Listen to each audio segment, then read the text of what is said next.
Hiya, it's me, Pat Hopper. I think I finally found the perfect pattern for shawl on the ball yarn. You've probably seen me upload various things of me working with this yarn, and I frog them all because they just don't work with the yarn. Here's what shawl on the ball looks like when you see it in the store. It's this beautiful yarn with this metallic thread running through it. You see? And here's a close-up of the color changes in the colorway that I'm using. I'm using a Cleansing Quartz colorway, and there's the swatch. It's just beautiful. But the problem is most patterns are too the stitchwork in most patterns is too complicated. That's what I'm trying to say. The stitchwork in most patterns is too complicated for this yarn.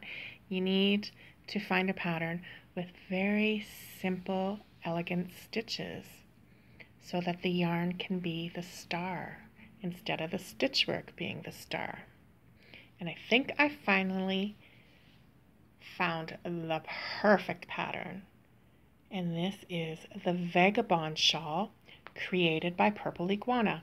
And it's a free downloadable pattern on Ravelry.com.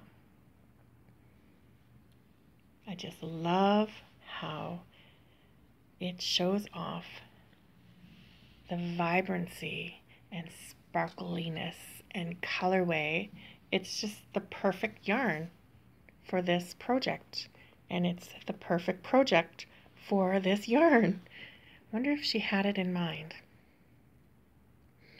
Anyway, this is what I'm working on. It's an asymmetrical shawl created by Purple Iguana on Ravelry.com, so check that out. I'll leave links, of course. Sorry.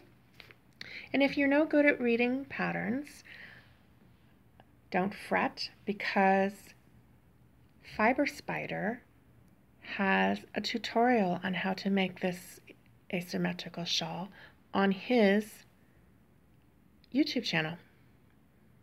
So he gets you started. You can head on over there and you can see that he used shawl on a ball yarn as well in his example.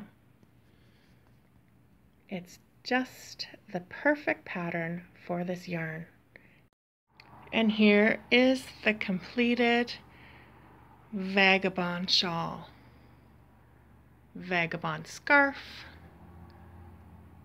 And it is by Purple Iguana on Ravelry.com. There's a tutorial in Fiber Spider's YouTube channel if you can't read patterns.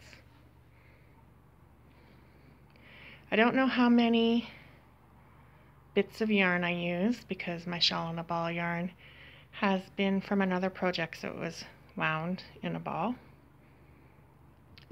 But I wanted to stop on the black, so I basically just kept crocheting until I stopped on the black.